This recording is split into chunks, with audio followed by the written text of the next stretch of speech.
Greetings, everyone, and welcome to our channel, where we endeavor to bring you the best horror-themed stories and tales that are guaranteed to deliver an equal dose of fear and excitement.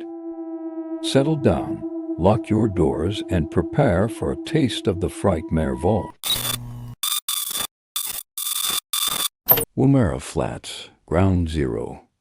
The remote mining town of Woomera Flats lay nestled in the red-soiled expanse of the Australian outback. Its population was sparse, mostly miners and their families, accustomed to the oppressive heat, the dry winds, and the endless horizon. On an ordinary night, the stars glittered brilliantly in the ink-black sky, undisturbed by the haze of city lights. But tonight was anything but ordinary. It began with a streak of fire cutting across the heavens. The townsfolk who happened to glance up saw it first, a burning fragment of the cosmos screaming its way to Earth. Moments later, the ground trembled as a distant explosion ripped through the stillness. The air shimmered with heat and dust, and a strange silence followed, as if the desert itself was holding its breath. Among them was Jack Hardy, a rugged miner with a knack for solving problems, and Dr. Eva Sinclair, the town's only doctor and a former epidemiologist who had sought refuge in the isolation of the outback. The crater was massive, a smoldering wound in the earth. At its center lay a jagged hunk of metal-like rock, still radiating an unnatural heat. The air around it felt thick and acrid, making it hard to breathe. "Looks like nothing I've ever seen," Jack muttered, shielding his eyes against the harsh glare reflecting off the meteorite.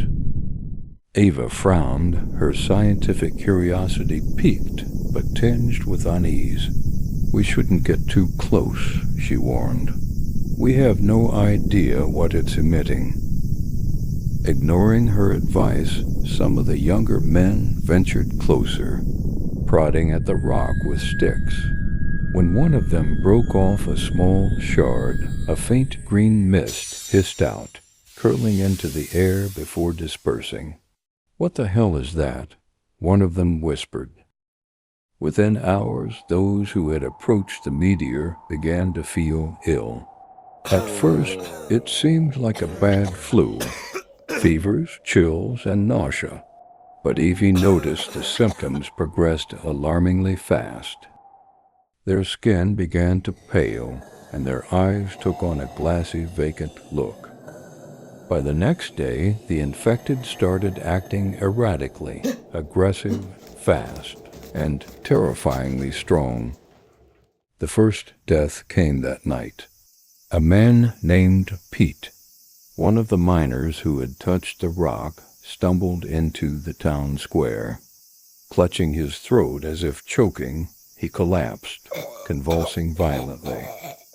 Eva rushed to his side, but before she could administer aid, he let out a guttural scream and stopped moving.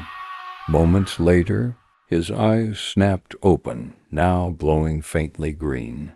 With inhuman speed, Pete lunged at Eva, who barely managed to dodge before Jack intervened, striking him with a shovel. "What's happening to them?" Jack asked as they barricaded themselves in Eva's clinic. Eva's hands trembled as she tried to compose herself. "It's some kind of pathogen," she said. "Something that's altering their biology. Their aggression, their speed, it's not natural."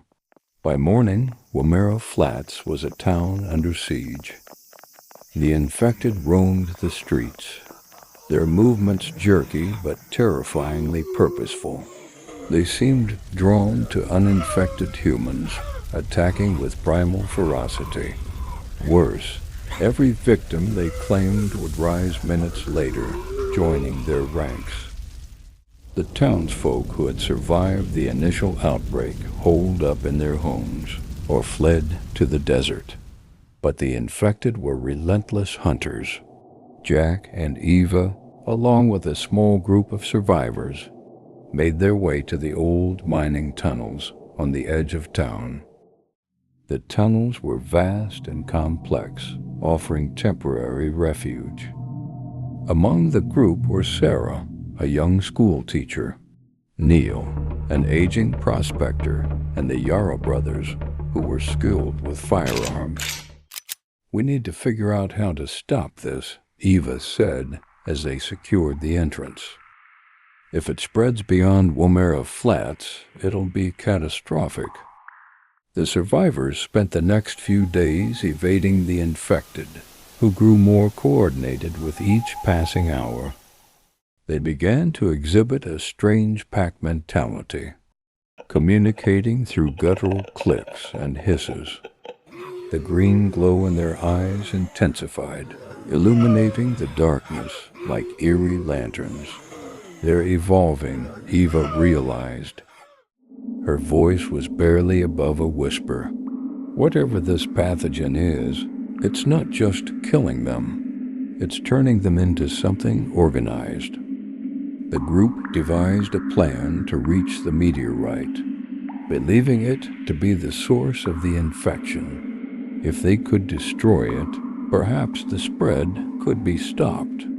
Jack took charge, outlining a risky route through the town to avoid detection. Armed with what few supplies they had, including dynamite from the mines, they set out under the cover of night.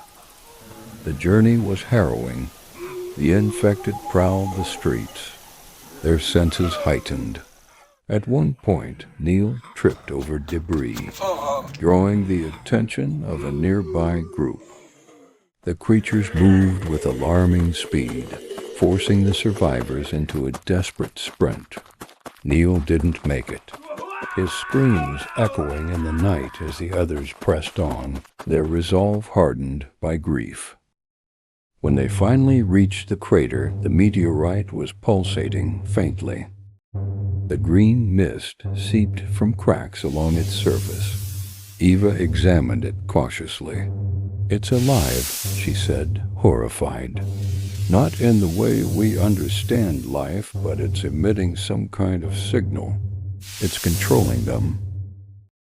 Jack set the dynamite around the meteorite, his movements quick and methodical. The others kept watch, fending off infected who had followed them to the site. Sarah proved unexpectedly adept with a rifle, taking down several attackers with steady precision. As Jack lit the fuse, the infected surged forward, as if sensing the imminent threat. "Run!" he shouted, covering the group's retreat. The explosion was deafening. A fiery burst that lit up the night and sent shockwaves across the desert. The meteorite shattered, its fragments disintegrating into dust. For a moment all was still. The infected froze, their glowing eyes dimming before they collapsed, like puppets with their strings cut. The survivors watched in stunned silence, barely daring to believe they had succeeded. But their relief was short-lived. As dawn broke, Eva noticed something unsettling. The dust from the meteorite lingered in the air, shimmering faintly.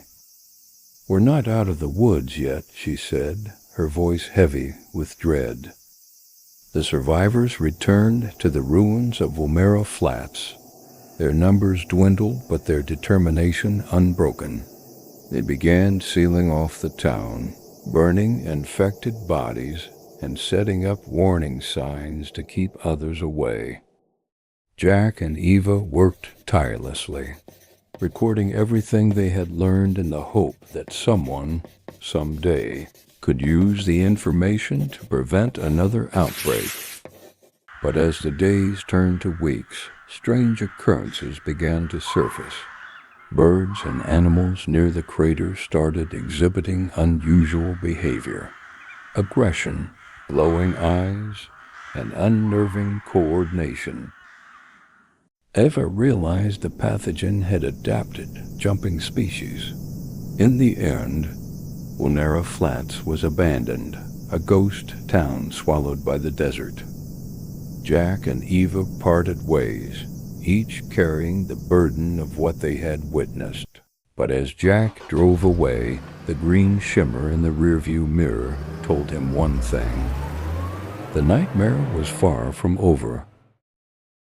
Thank you for watching. We hope you enjoyed this video. Don't forget to like and subscribe, so we can bring you the latest updates and videos from our channel. And please be sure to comment and let us know what kind of stories you wish to see in the future.